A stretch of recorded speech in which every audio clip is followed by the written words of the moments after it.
everybody. Welcome back to another great episode of the Red, White, and You Show with yours truly, the military medium.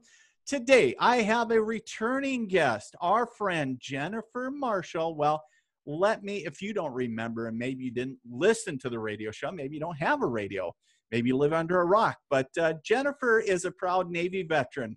She was turned actress, doing some patriotic pinup, ambassador of the Pinups for Vets, and Max's mom on Stranger Things. Last interview, I got it right because last interview I messed that up.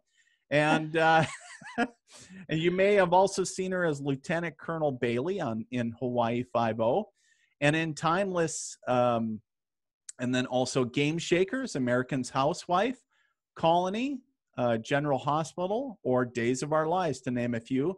Jennifer is a licensed private investigator. Yes, you heard that right.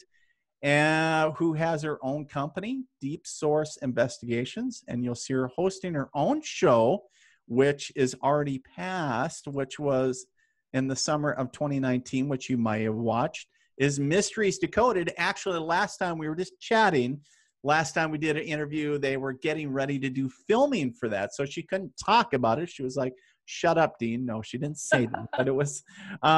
and then on the CW network. And then she also spends her days, when she's not spending her days on set filming and doing volunteer work in her spare time for elderly, shelter dogs, and veterans causes, HIV, AIDS, orphans, and the list goes on and on. She also commits that to her kids, and of course now with homeschooling and taking care of the family and all the stuff.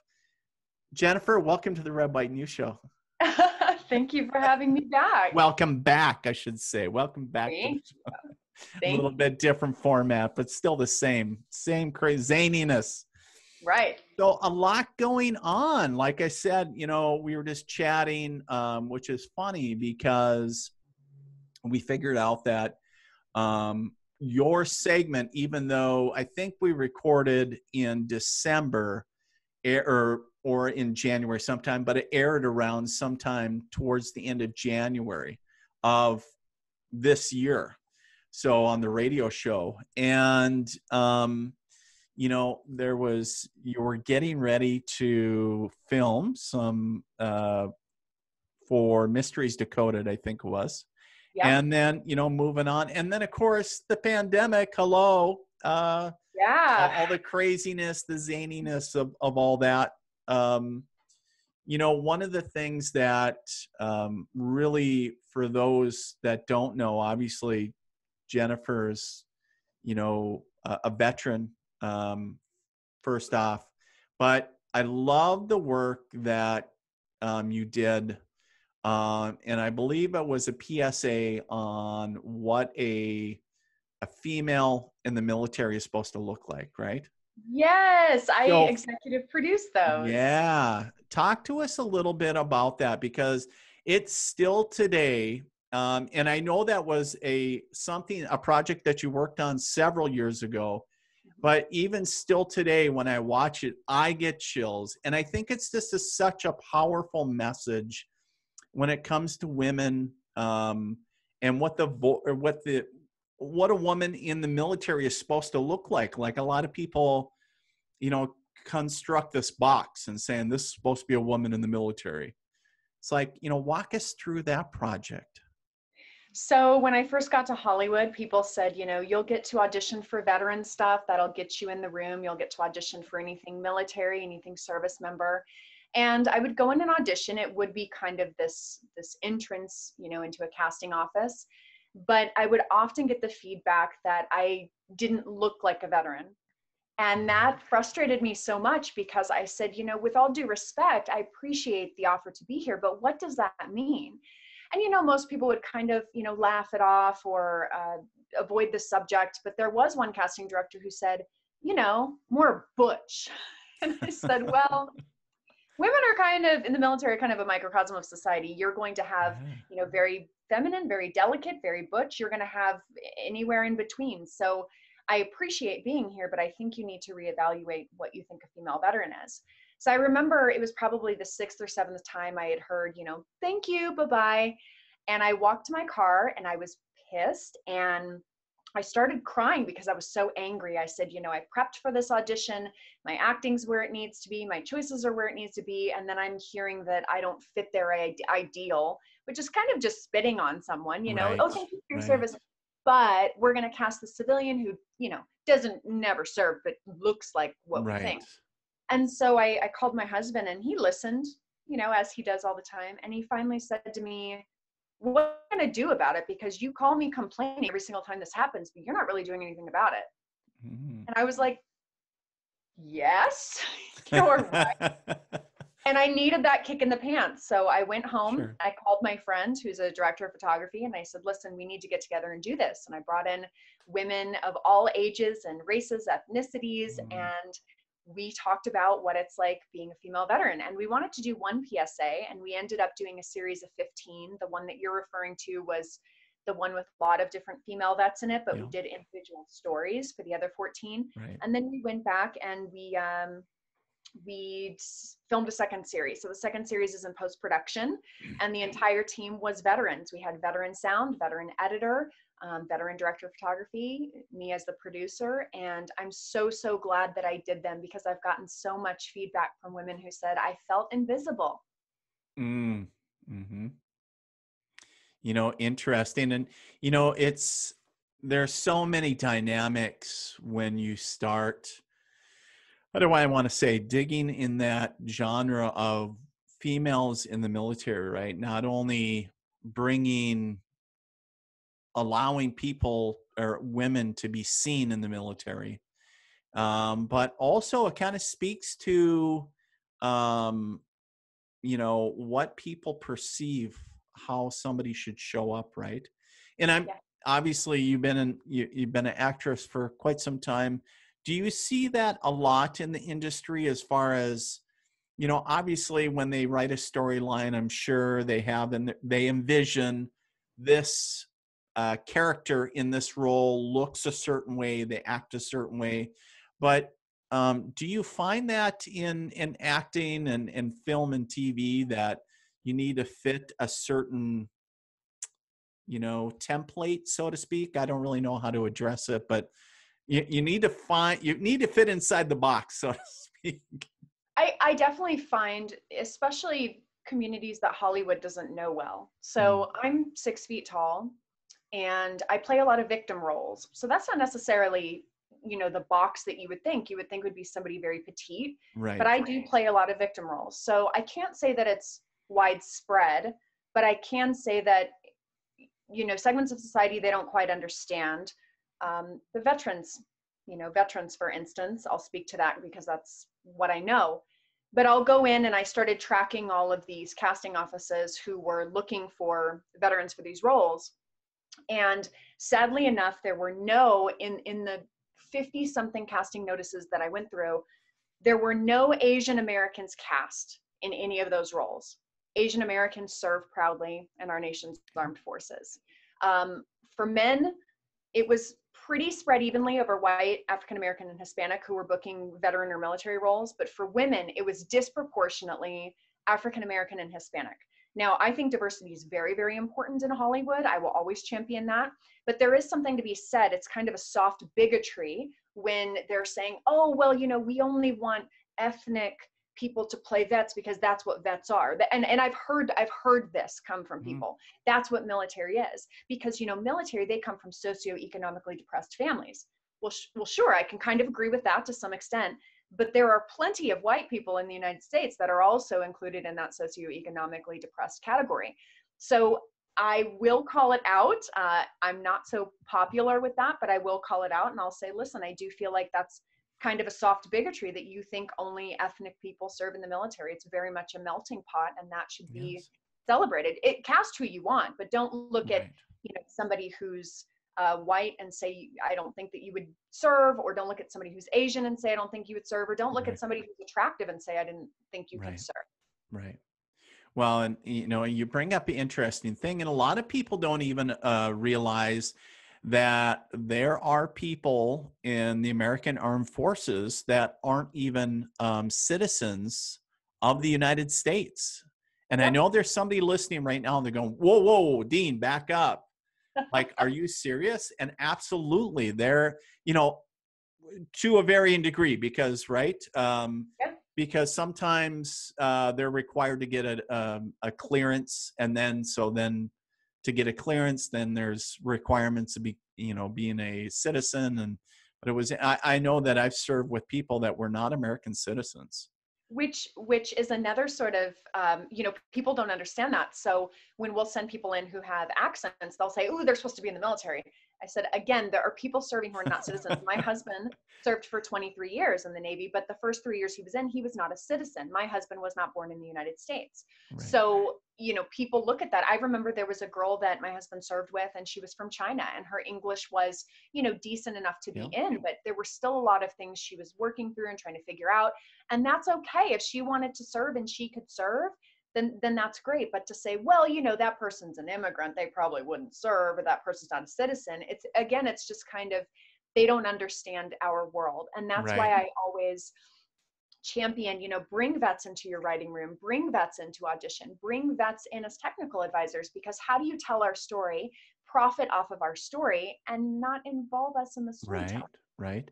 Well, isn't it, you said something that I found very interesting. If somebody said where immigrants wouldn't typically serve, and if you go back to the way back to the Civil War, and when the Irish immigrants came over, and of course back then they, didn't take women, but to become citizens, they required them to conscript them into the military and said, hey, Patty, if you want to become a citizen, quite honestly and very bluntly, here, sign on the line.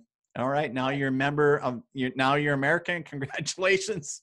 Here's a rifle. Get on the truck, right? Sure. And And the military, I'm sure you would agree, is one of the most diverse places it I've ever been. is. It is, isn't it? Yeah. So interesting. It is just fascinating to me. But yeah, and I can there. I also understand, and somebody that is not in the industry, somebody that is more what I would say a movie goer or a movie watcher. I understand that they are trying to portray a certain vibe or a certain story, but at the same time, at least in my mind, that you can still do that, but yet in behind the scenes, use language that is a little bit different and maybe not as, I almost find it a little bit ignorant as far as the way that they come across it, right? Yeah, it definitely can be. And I appreciate the offices that invite us in to audition. And Right. things have actually gotten a lot better than when I first got here Sure. in 2013. Things have gotten exponentially better. But I actually was not being called in for that, for as many military roles as I felt, I should have been called in for. And so I went and I wrote a short film.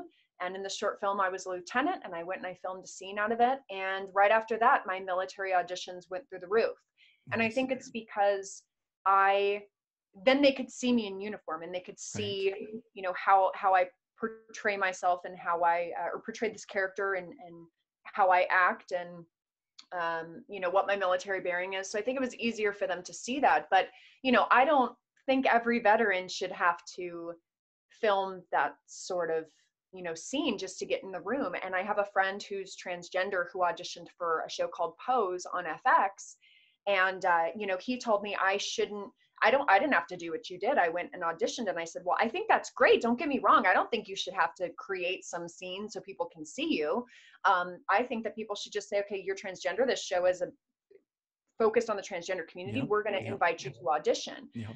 So I hope that it gets to that point where they do kind of see us as a group that should be included, Right. because Hollywood makes a lot of money off, mainly incorrect stories. Everybody has PTSD. Everybody, and I don't understand, because money talks, right?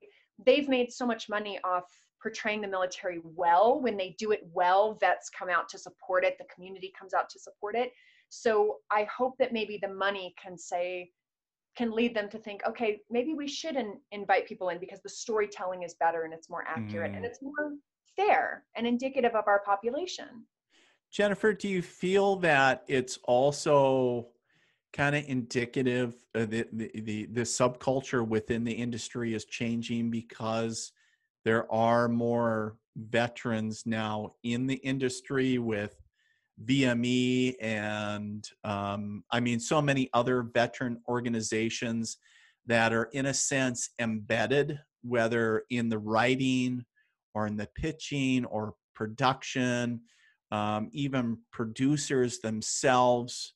There's people at all different levels that are not only so supportive of true veteran organizations or the how do I want to say the true esque in a sense the no bullshit I mean, you know, the bottom line of the military instead of the Hollywood flair a lot of times. Do you feel that some of the subculture is changing because of that as well?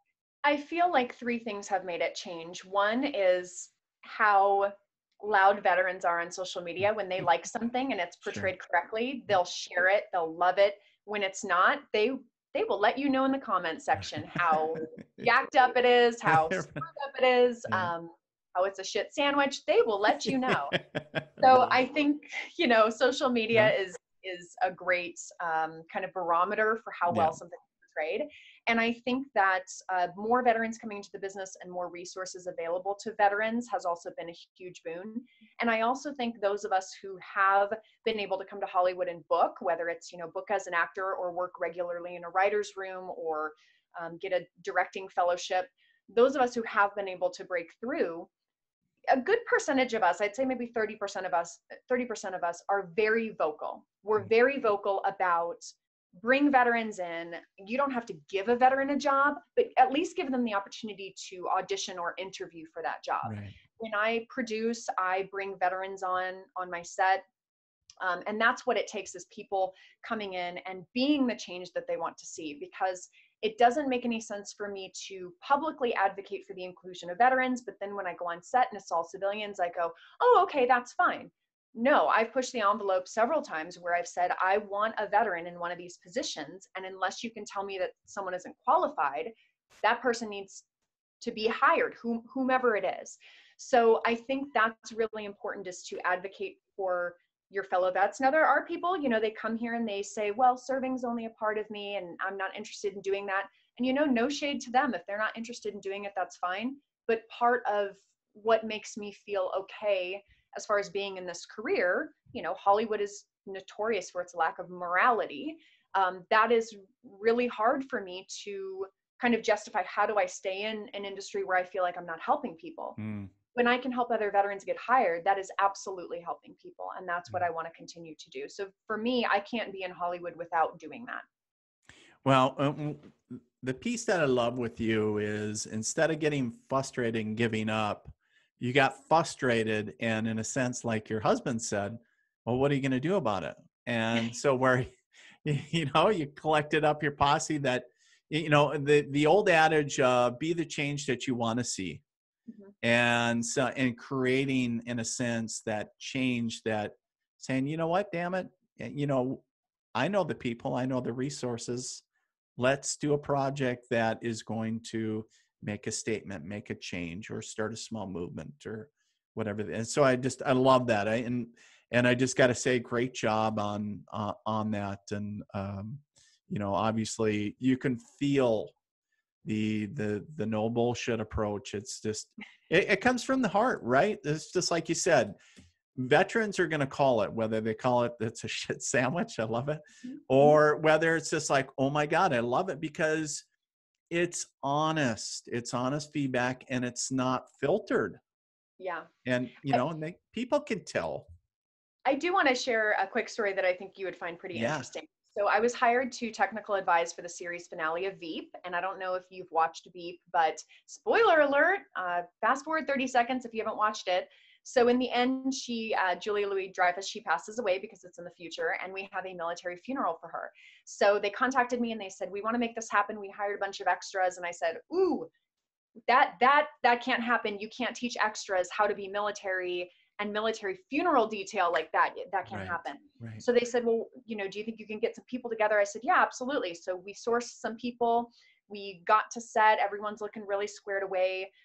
We rehearsed it probably 5 times just to make sure everybody was good to go. And this is a massive, multi-million-dollar set. You've got hundreds of people waiting. They've spent all this money on uniforms.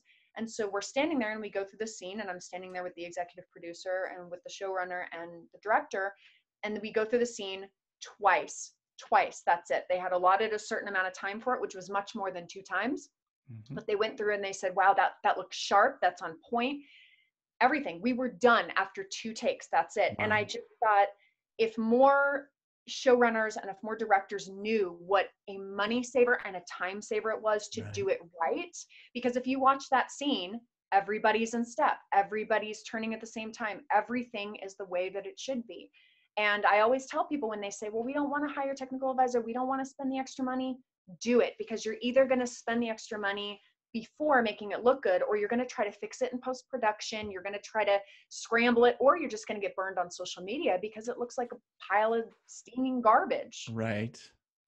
Absolutely. No. And that makes, well, and right. So whether do you want to produce or kick out a, a quality product or something that's subpar, right? And so, so that's an awesome story, though. And veterans, we can make it quality. Just believe us. Right. Okay. Yeah. Well, go back, since we're talking about that, let's, you go back to, turning back the clock to post World War II. Mm-hmm. Look how many Hollywood actors and some actresses were World War II veterans. Yes. And that classy, the late 40s, the 50s, and even into the 60s, all those, folks that had served. And because a large majority of, at least the men, I know there was some women as well that were in there, but that were veterans returning, right? So like, I think about old reruns, right? So like Audie Murphy and a lot of other folks, I can't remember if Humphrey Bogart served or not, but I don't have a list in front of me. But the thing is I just remember all the old shows depicting not only war movies, but also, just other shows, other movies, right, that they went on to make. And just the level of, I call it classiness. It was just, kind of different. So, so I just thought I'd bring that up, but cool. So, so a few things. I know that, now let me ask you, so you spent about 5 years in the Navy, correct? Mm-hmm. How the heck did you get into acting? Was that something that you were bitten by the acting bug prior, or saying, well, I made such a good show of it in the Navy? No, I had done some musical theater in high school, but it was mainly just because I went to a very small high school, 370 people. Oh, wow. Okay. Yeah, I think there was, 79 in my graduating class. So it was kind of like I did everything. I played basketball. I was a cheerleader in musical theater. Like, why not? Because there's no competition. So you can be mediocre at everything and still make it. So I had done musical theater. Hopefully that never gets out, because I'm not the world's best singer, and that would probably be embarrassing. There's probably some VHS tape somewhere that I do not want to see the light of day. Make sure we work that clip into this little segment. So. Yeah. Let's not, just for the viewers today. So I'd gone into the military, and then I had gotten out because I was sick from the anthrax shots, and I couldn't work. I couldn't drive. I was very, very sick for about 2 years. And there was a guy in the musical theater group on base, because again, there's no competition if it's just on base. So I joined a musical theater group on base before I got sick. And then he was in this commercial, this guy. And I said, well, how do you do that? Do you get paid for that? And he said, yeah, I got paid $400 for doing this commercial. And so at the time I thought that was a lot of money for a commercial. And so I thought, oh man, maybe I can do that, because I can't work, but I could stay awake for a day and do this commercial. And so I started taking classes at this acting studio, and I booked my first job within 2 weeks. Wow. So it was just one of those things where I stuck with it, and it just kept happening. And the more classes I took and the more things I auditioned for, more opportunities opened up. So it was a lot of hard work and a lot of hustle, but there also is, an element of luck to it. It's like right Right. place, right time, right contact. So I think I asked you this before, Jennifer, but in the military, well, in life in general, but we all have people that help guide us and nudge us, sometimes kick us in the butt when we need it. But who is somebody? I would say probably break it down, but like in the military and then maybe now as an actress, that you've looked up to, somebody that has helped shape you into the person that you are now? So I would say in the military, I had a senior chief who I love dearly, and I still talk to him. He lives up in Apple Valley, so Mhm. probably about 2 hours away.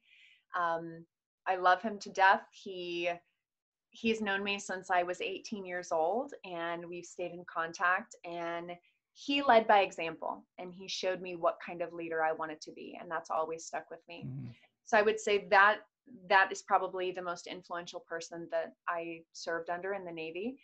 As far as acting, I had a few people really kind of put me on the right path when I first got here. So John Huertas is a Air Force veteran, and he was on Castle with Nathan Fillion. Now he's on This Is Us. He plays Miguel.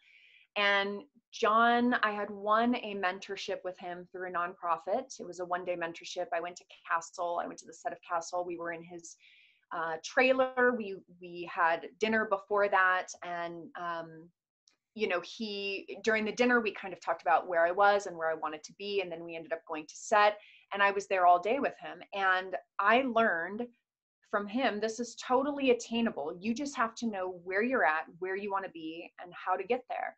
So there were a couple things, when I was sharing with him, this is what I'm doing, that's what I'm doing. He said, that seems like it's taking away from your goal. And he was very quick to just kind of reroute me and say, this is, the path that you should be on. And I appreciate that so much. He was on one of the highest rated shows at that time, and he took a day when I'm sure he would rather be relaxing in his trailer to mentor an actor who was basically coming into the business, because at that point I had worked on non-union shows. I had the resume in the non-union world, but I don't even think I had booked anything union, and union are the big dog shows.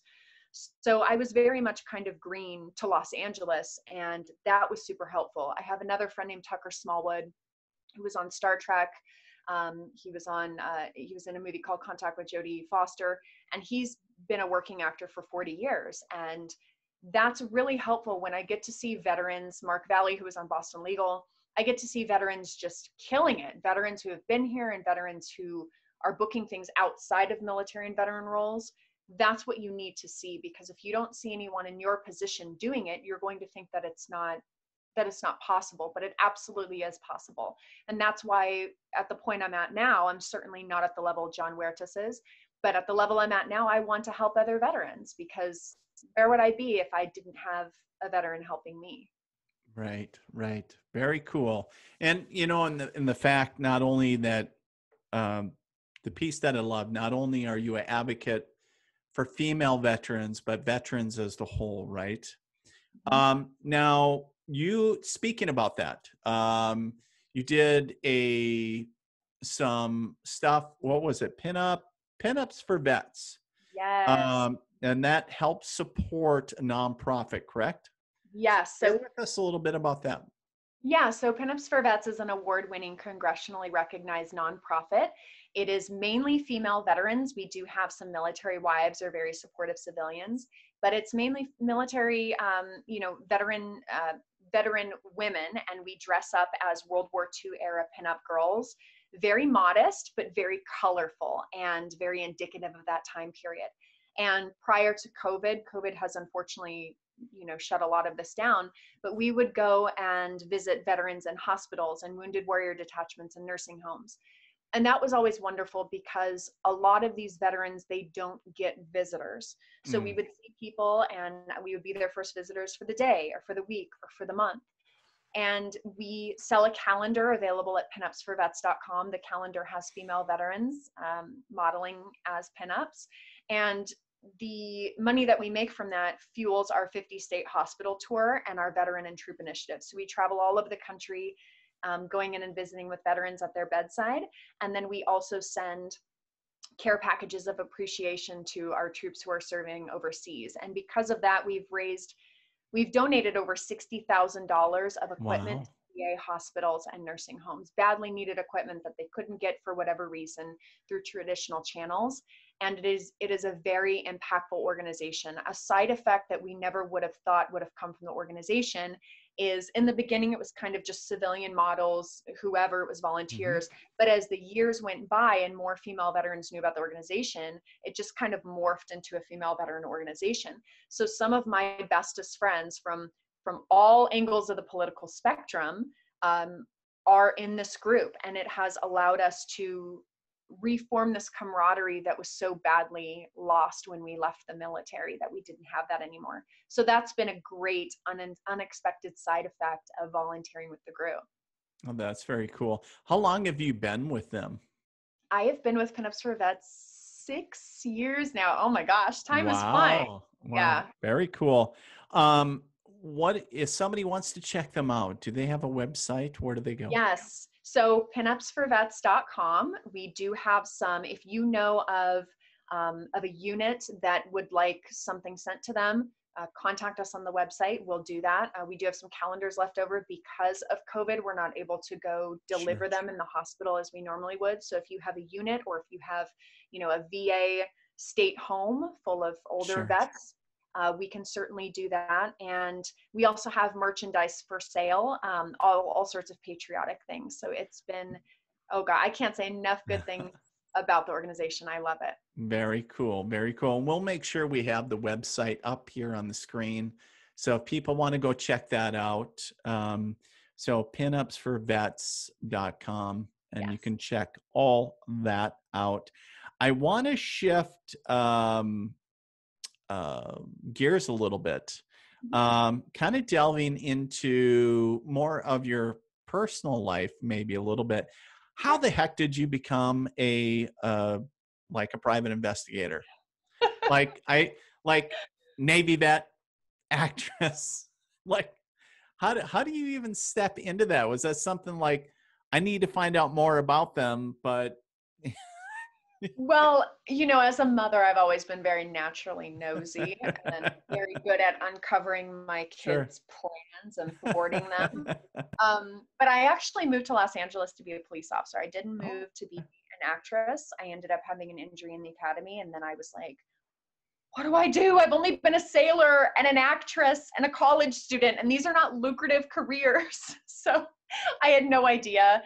And I told my husband I need to go back to work, but I couldn't go back to work yet because of my injury. So he said, well, I said, maybe I'll do acting. And he was like, no, you have to pick a job that makes money. And I was like, because, the joke is everyone in LA is unemployed. Right. And so I said, well, let me just give me a year. Let me see what I can do in a year.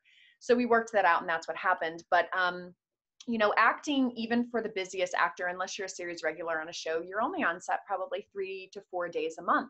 The rest of the time you're auditioning, you're going to callbacks, you're in class. And so I still had that thing where, I wanted to join the police department because I wanted to be a detective. I wanted to work in major crimes or sex crimes, and it didn't work out. So I said, well, what do private investigators do? So I started looking around, and there was a school, and I thought, wow, this is like a school. This is crazy. So I literally called these people like a stalker every month, and they said, no, we don't have a class. We don't have a class. We don't have a class.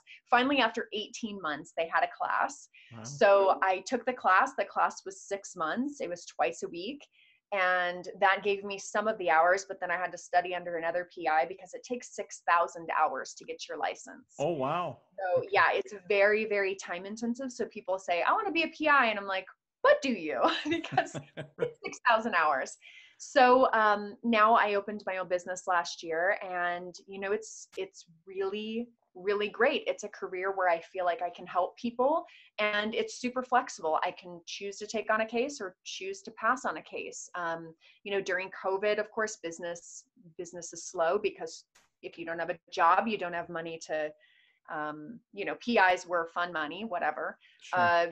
So things have slowed down, but there are still people who need things done for legal cases that are pending. So it's really great. People ask me, how are you an actress? How are you a PI? How do you do all these things? Well, it's easy. I don't have a job that's 40 hours a week. I have several jobs that are a couple of days a month. So I'd say PI work, I mainly do PI work 7 to 10 days a month. So, it works out. It's not like 4 full-time jobs. It's 4 part-time jobs that add up to a full-time job. There you go. Well, and a friend of mine, Dominic Pace, always talks about, actors and actresses having what he calls the survival jobs, right? And Yeah. saying, because in between the gigs, until you land what, the big, A-list slots, Yeah. or reoccurring series or whatever, it's, you still got to pay bills. Well, And even that I think you'd be so surprised. I go to right, auditions where I'm auditioning against people who were series regulars. right, I went to one and there was a girl who was on Baywatch for several seasons. I went to right, another, I don't want to say the show because it was her show, but she had her own show. We were auditioning for the same thing. And I thought, how is this even possible that I'm auditioning for the same thing as this person? So you can be on top, have your own show, you could be recurring guest star, whatever, and then not work for a few years. If you go on IMDb and you look at what they're booking, several people, book show after show after show. And then there's some people who book a show, 3 years, nothing, a show, mm, 3 years, nothing. I don't think I could do, nothing for 3 years. And right, I right, don't know what they're doing, but right, I have to be busy. I would get depressed, I would think. right.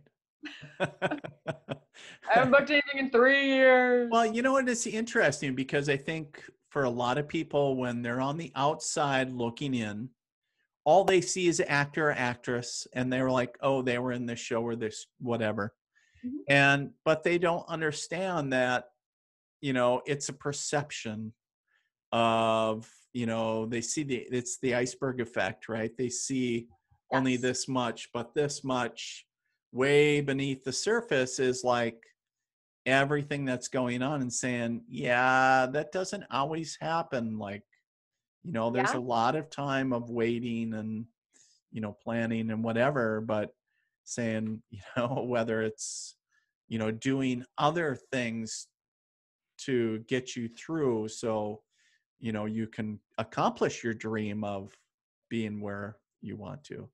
Do So I you remember a few years ago, there was an actor from, his name is escaping me, Jeffrey. He was an actor on The Cosby Show, and there was a photo of him working at Trader Joe's. Do you remember when that came out?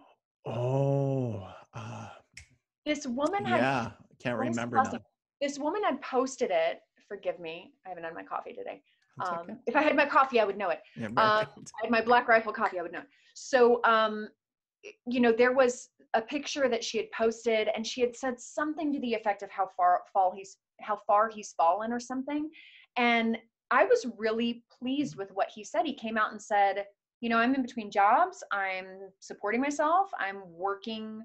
I'm not living off the system. I'm not taking handouts. Right, I'm working. Why should I be embarrassed to work? And I was so glad that he came out with that, right, because unless you are a series regular, you're not gonna, there's this misconception that, oh, you make so much money as an actor. Well, sure, it depends on the show. A lot of things, it depends. But you have to keep in mind, I pay my I pay my entertainment lawyer 5%. I pay my manager 15%. I pay my agent 10%. I pay the state of California 30%. So at the end of the day, what do I have to show for it? It's a very right. small amount. So I loved that he came out and said, work is work, and you're not going to shame me for work. And so many people on Good Twitter for came out him. to support him. Yes. So yeah, and it's I think it's really people misspeak so many times out of ignorance, because it is their perception of what oh, so, it's like, oh, they're working at trade, but absolutely, absolutely, that they're human, just like Yeah. it's just a job, and it just so happens that the job is to entertain others. But guess what? If that work isn't there, then you got to find something. And if it's And it, working at Trader Joe's, yeah, yeah, great. more If power to it's him. And you're going to see it happening more and more with COVID because no one's on set, no one's working. Right. So, I recently got a really good, which I'm not going to talk about because I don't want to jinx, but I got a really good job opportunity as a result of COVID happening. Sweet. And I may have to take a small hiatus from acting, but it's because of how COVID has impacted the Okay. the industry. And sadly enough, I've had at least 5 friends who were actively pursuing acting in Los Angeles. Since COVID, they've left because there's nothing here. It continues to be very, very expensive. And Yep. if you come here to pursue a dream that's no longer viable because of this virus, it Yep. gets very dicey. Right. Oh, absolutely. So, and congratulations on, on the possible Thank you. of good stuff. We'll Thank keep our fingers crossed, right? To send out the good vibes. you. Yeah. So changing over a little bit on, what are some new things things that maybe you can talk about? Last time I asked you about that, I was like, well, I'm getting ready to do some filming, can't talk about it, but hey, and that was for Mysteries Decoded. And, Yes. but, are there some projects that you got in the hopper that you can talk about, or some things? Yes. Yes. So there's several projects actually. So when we were talking, I was actually filming the 2nd season of Mysteries Decoded on the CW. You can stream it for free at cwseed.com. You can stream the 1st season. I was shooting the 2nd season, but I could not say because the network had not officially renewed it. They hadn't released that to the public. Sure. So I had a couple of people who were very eager beavers who watch my social media. So they were like, wait, now you're in Phoenix? Now you're back in Los Angeles? Now you're in Rhode Island? Now you're in Boston? So I think it was pretty clear, unless I was just, I don't know, vacationing every 2 or 3 weeks, that I was shooting something. So then I was getting people saying, wait, in Phoenix, is the episode going to be about this? And I couldn't respond to any of those messages because, I don't want to let the cat out of the bag to spoil it. But we had filmed a few episodes before COVID and everything was good to go. And, with the 2nd season of a show, it's always 18 times better than the 1st season because you become this machine and you learn what works and you learn what doesn't. And they brought back this amazing director who had done the pilot, and we get along so great. He understands my sense of humor and he entertains it. Sometimes when we're shooting, I'll say, something like, I need a compliment or something, like just totally joking, and he'll give me like this crass, horrible compliment. So, my producer is like my dad. So we get along so well, and it's like this perfect little family. So going on the road to shoot season 2, it was going amazingly. And then COVID happened. During the 2nd episode, it was starting to kind of kick up, and we didn't realize how serious it was. So we said, okay, we're just going to keep filming, go film the 3rd episode. Well, we got back and then everything shut down. So then it's like, what do? We've shot 2 of 8 episodes. Where do we go from here? So we've been able to kind of finagle things. We do interviews on Zoom. We still shoot, but we're not shooting a lot of the things in person because we can't. We can still do drone shots. We can still do Zoom interviews, but it's difficult and it's hard to navigate because this is uncharted territory. How do you have a show? So at first I was worried. I thought, if this show gets canceled, entire production team loses their job. I'm not worried about me because, there's lots of opportunities, but when you are the host of a show and people rely on you, that's a burden to carry. And so I was worried, what if this gets canceled? And then I thought that's not going to happen because nothing can shoot right now.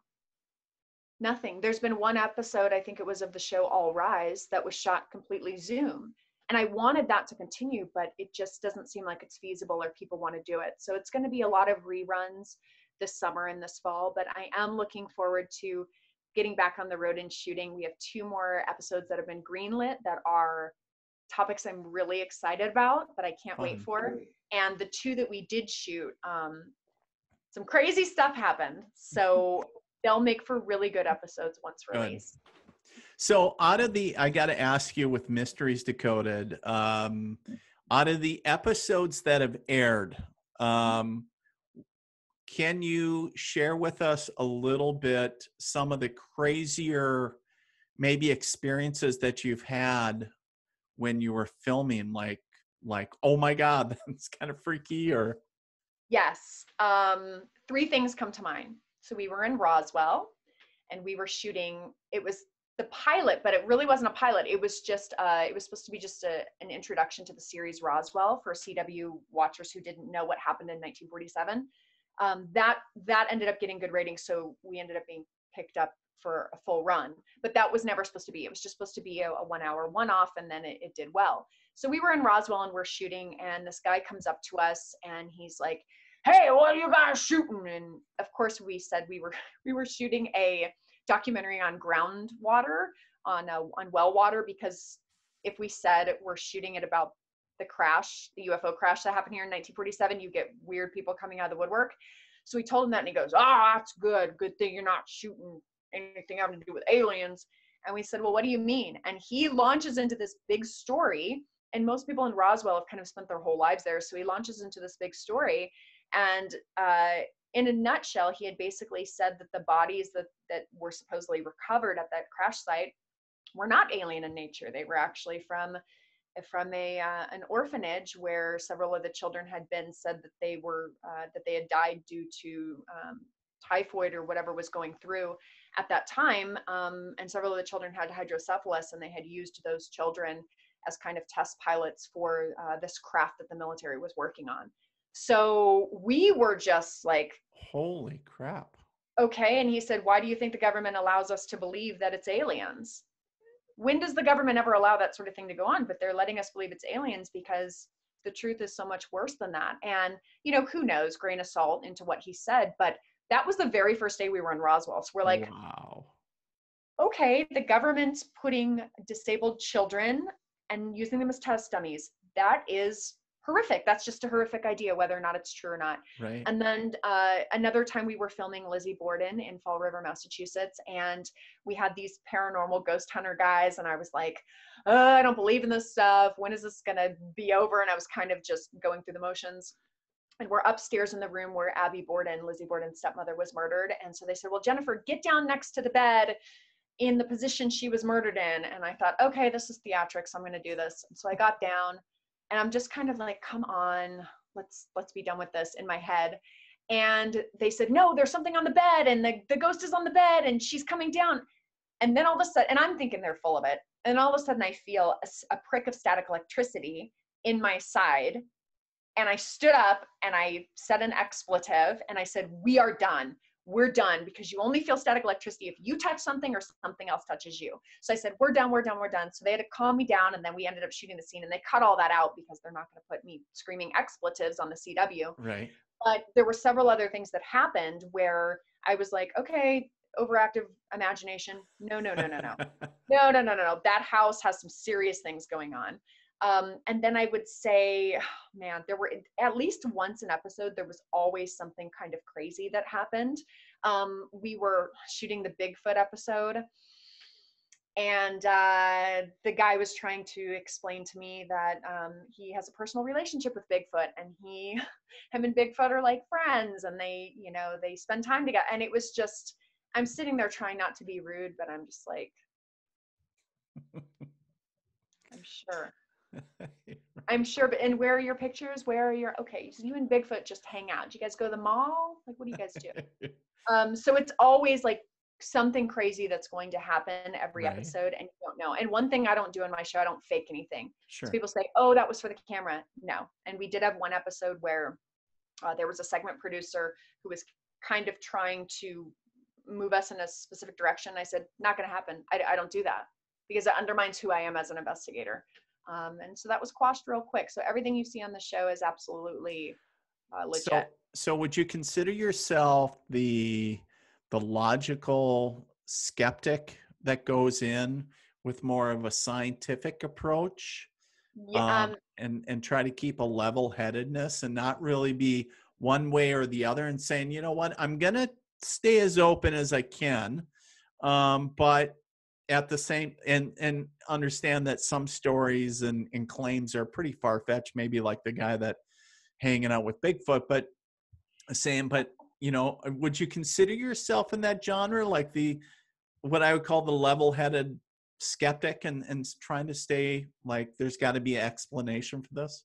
So in two of the episodes, my co-host Ryan, he's a ufologist. So there were a lot of comparisons online where it said Scully and Mulder. Oh, there you go. So yes, I would say I tend to, I loathe eyewitness statements both in my practice and for the show because they're notoriously unreliable. Sure. Memory is fallible. Memory is Swiss cheese. And the longer you wait, you can think that you're telling the truth. You will pass a lie detector test, a polygraph exam, and Right. it will be so far from what actually happened. Right. So with that being said, when there's large verified eyewitness accounts where you split people up and they all saw the same thing, yes, there's something there we need to evaluate.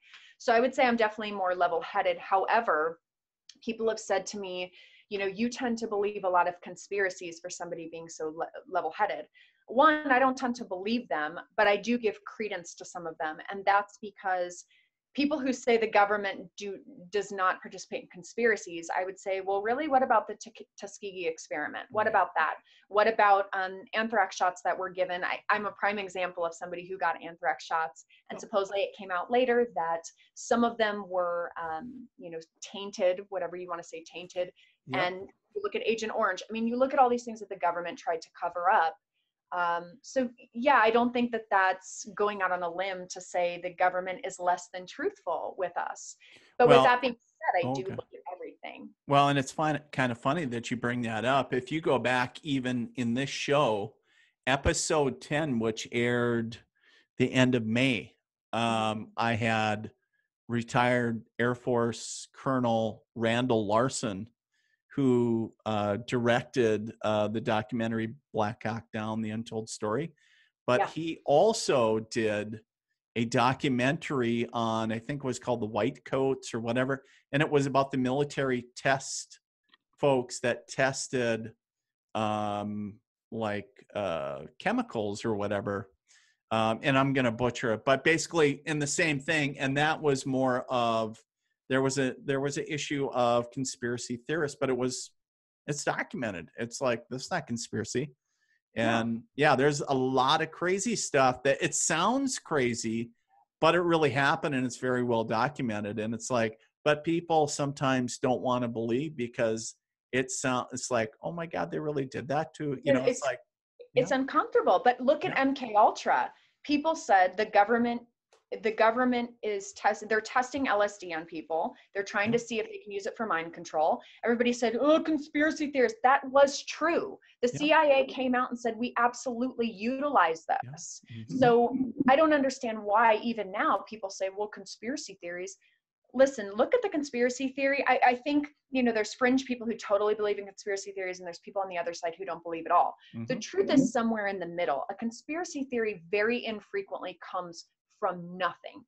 So you need to look at, okay, where is this coming from? What's happening there? I remember a couple years ago, they said, no, Fort Hood, we've just had a couple of soldiers disappear. It's not a big deal. Now you're looking at how many people have disappeared at Fort Hood or been murdered at Fort Hood. That's an issue. Right. That's an issue. And you can't just say, oh, it's a bunch of conspiracy theorists. Look at the number of people. Look at what's going on in Killeen and then tell me that that's a conspiracy theory. Right. Yeah, there's a lot of stuff also that isn't being shared. But the thing that I would share, since we're on the thread of conspiracy theories and the stuff that is known and the stuff that isn't known, but the stuff that you've also investigated because of the show, would you say that there is part of you that is a believer in these things, that the skepticism has a healthy dose of saying, there was some belief that saying, that's very plausible or factual or. Well, I went into Roswell not really knowing what happened in 1947. The pop culture references are that, there was a disc that crashed and little green men were found on it. That's probably the extent of what I knew the pop culture references. So when I started looking into it, I had an open mind either way, but I think there are certain things that stand out about Roswell, and I'm not going to say that I know definitively what happened because that's beyond my scope of expertise. Sure. But I'll tell you this, when they had Major Jesse Marcel take photos next to the wreckage of what was supposedly found, it was clearly a weather balloon that had been cut up. The weather balloon, they said it was a weather balloon. He had seen weather balloons. He would have known if the wreckage was a weather balloon. And even if he was lying about it, that those pieces of that weather balloon had not been in the elements for several days. It looked shiny straight out of the bag. If you look at the memo that General Ramey had, if it really in fact was a weather balloon, why do you need to have this big conference? Why do you have a memo? And why does it say that you're going to move the material to another base? That doesn't make any sense. So there's certain things where, do I know that it was a craft that was extraterrestrial in nature? No, I don't. But if you look at how much technology has exploded exponentially over the past 75 years, I don't know if that's because an extraterrestrial craft did land somewhere, did crash land somewhere, and we're reverse engineering that, or if it's just happenstance. But I think to just say it's happenstance, when you look at the last 75 years in comparison to how long humans have been here, that's something to evaluate. So there are so many things in Roswell that don't make sense that I'm not willing to say just because, for skepticism's sake, no, it was a weather balloon. I feel like that's sticking your head in the sand. That was not a weather balloon. They covered something up. Now, who knows? Could have been a Russian craft, could have been ours, could have been whatever. But there was a cover up there, period. Sure. Yeah, just fascinating stuff. I mean, it's just like, Really is. And I get paid to like investigate these things that no private person's going to pay me for, right? Roswell. It's like, oh, cool stuff. Well, one thing before we wrap things up, I know we were chatting off air about it, but it wasn't too long ago. You just finished up your certification as a EMT. I did. So, congratulations, by the way.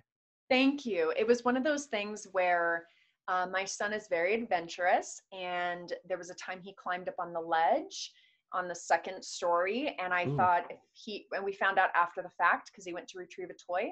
And I thought if he fell, my medical skills are not what they were when I was in the military, and I don't know if I would know what to do because even CPR procedures change over the years. And so I talked to the producers at Mysteries Decoded, and I said, I really want to do this, and I need to be home every Sunday, and I need to be able to leave set at a certain time to go and do my classes online Tuesday and Thursday. And they worked with me. Sometimes it was hard. I would get off set after 12 to 14 hours, go back to my room on the East Coast and do a class on West Coast time. But I got through it. I did it. And then because of the pandemic, our class got canceled on the last day. And so we were all in limbo. Like, what do we do? Can we take the exam? We couldn't take the exam for a while. And so finally they figured out how we could take the exam. I went and took it, and it cuts off depending on how well you do or how poorly you do. So I had allotted 2 hours and 10 minutes, I think, 2 hours and 15 minutes. And after 44 minutes, it cut off. So for the next 3 days, I thought I failed. I went home. I was upset. I was mad at myself. And then I got, no, you passed. And they said, no, because you did so well. That's why it cut off so soon. But so just know if you're going to take the EMT test and that's what happens, you either did really well or you did really not so well. But you'll know in 3 days. So yeah, I have my license now, and I'm really glad I did it. It was difficult. Yeah, it was difficult to juggle everything, but well worth it. Very cool. Congratulations. I know that's quite an accomplishment. And so are we going to be seeing, maybe folks in your area seeing you roll up on a crash site, or are you doing any ride-alongs? Maybe. Funny enough, with COVID, EMTs are being laid off right and left. So nobody's calling. Yeah. So you would think with COVID there would be more opportunities, but there's actually less. So who knows? I have a couple of applications in. We'll see where that goes. But even if, COVID keeps the levels down and not a lot of EMTs get hired, I'm really glad that I have that skill set. Right. And when we go on location, sometimes we're in the middle of nowhere. There's not a set medic, but if I was just going to ask that. Now, as an actress, Is that something that adds to, just gives you maybe a little bit extra edge to somebody saying, oh my God. And now, like, if so, for example, in 6 months' time, all of a sudden, hey, we could cast you as an EMT. You have the Mhm. certification. You actually know the real crap, like real terminology, Yeah. really how to do, a SAM splint, whatever, right? Yeah. Intubate, whatever you're doing. They actually do look for that. So I booked a Dodge commercial, and they were looking for first responders of any type. So it was about first response during a hurricane. So that was why I booked it, because when I went into the room, he said, "What would you do? You arrive on scene. What do you do?" And I knew exactly what to do. And most of the people who auditioned for that were military, police officers, firefighters, EMTs.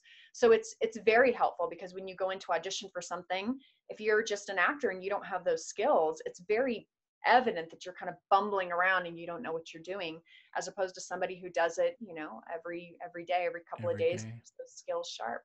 That's very cool. Another Very tool cool. for the acting arsenal. Absolutely, right. Yeah. Right. Yeah, I remember we were chatting and about my own personal journey with my test, but back in those days, you actually had to go, at least in my area, you had to go to a small technical college and take the practical and the written. And it was the old bubble chart with the numbers. Mm-hmm. Mm-hmm. And then you didn't find out for like a week later. And then, yeah, so it's crazy, crazy, Yeah, it's crazy the stuff. worst. Well, I specifically, when I was looking at programs, I specifically chose UCLA because they have a 97% pass rate. It's Nice. one of the best in the nation. It's kind of And prestigious too, it UCLA. I mean, come It on. really is. And it's funny because just so you guys know, if you're interested in doing an EMT course, if you're looking at, oh, this school has this percentage pass rate, yes. But keep in mind, my class, we started with 66 people. By the last class, we had 29 or 30. Wow. So the 97% is of the people who could get to that point. Wow. So had I known that prior to enrolling, I probably wouldn't have enrolled because I didn't realize how hard it You was. got like the Navy SEALs of the EMT courses, right? I So feel like that. Yeah. it's like the Grey Poupon, right? It's like Yes, I was in class with firefighters, police officers, like all these people who had been on numerous scenes, and they're, right. what are you? And I'm like, I'm a private investigator. What? How is that applicable? I'm like, it's not at No, all. No. but I got a crazy family and I want to keep them safe. Yes, yes. I have a crazy son who Right. who likes heights. Right? Crazy. Well, Jennifer, thank you so much for being on today. As always, it is great to connect with you. You're such great energy, but just so entertaining to listen. And I love watching you pop up all over, co-hosting on the Pick Report and everything else. It was just so fun to see you out there and doing things. And we just, once again, thanks for what you're doing. Thanks not only for the veterans, but just thanks for making a difference. You're certainly doing great things. Well, thank you for having me. I really, really appreciate it. Absolutely, anytime.